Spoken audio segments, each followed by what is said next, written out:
2월 11일 목요일 매일 성경입니다. 본문은 누가복음 13장 1절부터 9절입니다. 먼저 본문 말씀을 읽겠습니다. 그때 마침 두어 사람이 와서 빌라도가 어떤 갈릴리 사람들의 피를 그들의 제물에 섞은 일로 예수께 아뢰니 대답하여 이르시되 너희는 이 갈릴리 사람들이 이같이 해 받음으로 다른 모든 갈릴리 사람보다 죄가 더 있는 줄 아느냐? 너희에게 이르노니 아니라. 너희도 만일 회개하지 아니하면 다 이와 같이 망하리라. 또 실로암에서 망대가 무너져 치어 죽은 18사람이 예루살렘에 거한 다른 모든 사람보다 죄가 더 있는 줄 아느냐? 너희에게 이르노니 아니라.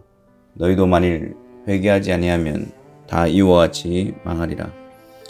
이에 비유로 말씀하시되 한 사람이 포도원에 무화과 나무를 심은 것이 있더니 와서 그 열매를 구하였으나 얻지 못한지라. 포도원 지기에게 이르되 내가 3년을 와서 이 무화과 나무에서 열매를 구하되 얻지 못하니 찍어버리라. 어찌 땅만 버리게 하겠느냐? 대답하여 이르되 주인이여 금년에도 그대로 두소서. 내가 두릅하고 거름을 줄이니 이후에 만일 열매가 열면 좋거니와 그렇지 아니하면 찍어버리소서 하였다 하시니라. 아멘. 매일 성경 가이드 42번째 오늘의 세 가지 영적 교훈에 대해서 살펴보겠습니다. 첫 번째로 죄가 더 많아 재난을 당하는 것일까요? 두어 사람이 예수께 와서 빌라도가 갈릴리 사람들을 그들의 제물과 함께 죽인 일을 말하면서 여기에 대해 예수님의 의견을 듣고자 하였습니다.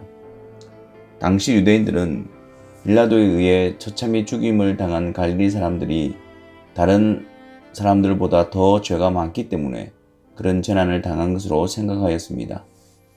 이것은 그 당시 그들이 가지고 있던 보편적인 생각이었습니다. 그들에게 닥친 재난은 죄가 더 많기 때문이라고 말입니다. 회개치 않는 자들은 이와 같이 망하게 됩니다. 참된 회개는 생명에 이르게 하는 것입니다. 두 번째로 우리가 중요하게 여겨야 하는 것은 우리 자신의 회개와 그 열매입니다. 예수님께서는 그들의 생각, 즉 재난을 당한 자는 더 많은 죄 때문이라는 것에 대해서 아니라고 하시면서 그들이 중요하게 여겨야 하는 것에 대해서 말씀하십니다. 그들에게 있어서 중요한 것은 다른 사람들의 죄에 관한 것이 아니라 바로 자신들에 관한 것임을 말씀하십니다. 그런 상황에 직면하지 않았다 하여 나는 죄가 없다든지 나는 그 사람보다 더 의롭다고 여기서는 안 됩니다. 회개하지 않으면 반드시 망하게 될 것이라는 점은 모든 자들에게 동일하다는 것을 명심해야 합니다. 우리는 지금 당장 재난이 닥치지 않고 어려움이 없다 하여 회개의 끈을 놓치고 있지는 않습니까? 혹시 내가 하나님 앞에서 의로운 자라고 자만하고 교만한 생각에 사로잡혀 있지는 않습니까? 너희도 만일 회개하지 아니하면 다 이와 같이 망하니라 는 주님의 말씀을 명심해야 합니다. 회개할 것이 없다고 자부하는 자가 아니라 회개하며 자신을 살피는 자가 복된 자들입니다. 셋째로 온전히 드러나신 예수 그리스도 앞에서 우리는 어떤 모습입니까? 예수님께서 이에 비유로 말씀하시는데 한 사람이 포도원에 무화과 나무를 심었습니다. 포도원에 무화과 나무를 심었다는 것은 그 무화과 나무를 굉장히 소중하게 여겼음을 알 수 있습니다. 또한 이 무화과 나무는 어린 나무가 아니었습니다. 그리고 3년이라는 시간을 통해서 충분히 열매 맺는 시간이 있었음을 의미합니다. 그럼에도 열매를 맺지 못할 때 포도원 주인은 찍어버리라. 어찌 땅만 버리겠느냐 라고 하십니다. 충분한 기회와 시간이 주어진다 하더라도 회개치 않을 때 찍어버림을 당하게 됩니다. 하지만 과원지기가 끝까지 열매를 맺게 하기 위한 노력하는 장면이 이어지고 있습니다. 주인이여 금년에도 그대로 두소서. 내가 두릅하고 거름을 줄이니. 여기서 가원지기는 예수 그리스도이시며 그분의 중보와 중재로 심판이 유보되는 것을 보여줍니다. 예수 그리스도의 사역을 통해서 두릅하고 거름을 주는 일이 계속됩니다.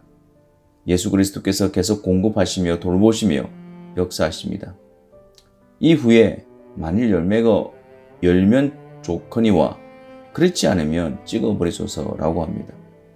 그리스도께서 전파되시고 그리스도의 말씀이 선포되고 그리스도께서 분명히 드러나고 있음에도 불구하고 회개의 열매를 맺지 않은 자들은 이후에 찍어버리소서 최후의 심판을 당하게 됩니다.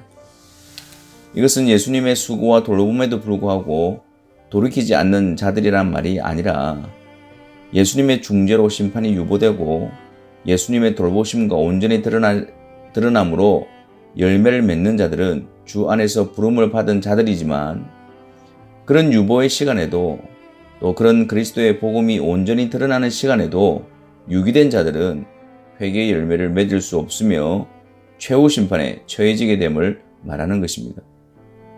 우리가 하나님의 말씀에 불순종함으로 또한 하나님께 대한 의무와 책임을 감당하지 않음으로 짓는 죄를 애통히 여기며 그 자리에서 돌이키게 되기를 바랍니다.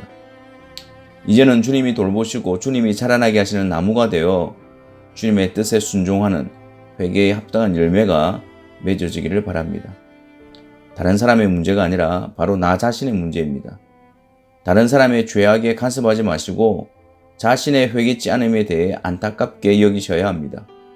우리를 향한 주님의 중재와 수고와 돌보심이 회개의 열매를 드러나게 하기를 간절히 소망합니다. 기도하겠습니다. 금년에도 그대로 두소서. 내가 두릅하고 걸음을 주겠다고 하시는 그 주님의 자비와 긍휼과 은혜 가운데서 우리는 어떤 자로 세워져 있습니까? 그리스도께서 온전히 드러나시는 그 영광스러움과 복된 자리에서 우리는 어떤 자로 세워지고 있습니까? 그 주님 앞에서 우리의 죄인됨을 고백하고 주님이 우리의 구주이심을 고백하며 주님 안에서 회개와 생명이 이르는 회개의 열매를 맺어가는 복된 성도의 삶이 되게 하여 주옵소서. 그 은혜의 시간에 은혜에 합당한 자로서 세워지게 하여 주옵소서. 예수 그리스도의 이름으로 기도하옵나이다. 아멘.